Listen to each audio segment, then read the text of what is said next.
ఓ పిల్లాడు చక్కని పడవ తయారు చేసి అన్నకి చూపించాడు. అన్నయ్య చూడు ఈ పడవ ఎంత చక్కగా ఉందో. ఇప్పుడు నేను కాలువలో ఆ పడవ వేస్తా, అది ఎంత చక్కగా వెళ్తుందో తెలుసా, ఎంత అద్భుతంగా వెళ్తుందో తెలుసా. స్లోగా అది నీళ్ళతో పాటు వెళ్ళిపోతా ఉంటే వాడు ఎంత సంతోషపడుతున్నాడు. ఆ పడవ గట్టు దగ్గర నుంచి నెమ్మదిగా కొంచెం లోపలికి వెళ్తా ఉంది. నేను ఎంతో ప్రేమించిన నా పడవ అయ్యో నా నుంచి దూరం అయిపోతుంది అరుస్తున్నాడు, కేకలేస్తున్నాడు. ఈ లోపల అన్నయ్య వచ్చాడు. అన్నయ్య నా పడవ వెళ్ళిపోతుంది, నా నుంచి దూరంగా వెళ్ళిపోతుంది అని చెప్పి అంటూ ఉంటే అన్నయ్య ఏం చేశాడో తెలుసా, రాళ్ళు తీసుకొని పడవ మీద వేయటం మొదలుపెట్టి. అది చూసిన తమ్ముడు ఇంకా తల్లడిల్లిపోయాడండి. నిజంగా నువ్వు నా అన్నయ్య అయితే పడవ వెళ్ళిపోతుంది అని చెప్తుంటే నువ్వు రాళ్ళేస్తావేమిటి?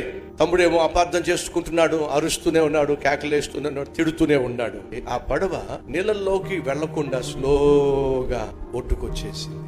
అన్నయ్య చేసింది ఏంటో తెలుసా, తమ్ముడు రాళ్ళు వేయటమే చూశాడు కానీ ఈ రాళ్ళు అన్నయ్య పడవకి అవతల వేస్తున్నాడు. ఆ రాయి యొక్క ప్రకంపన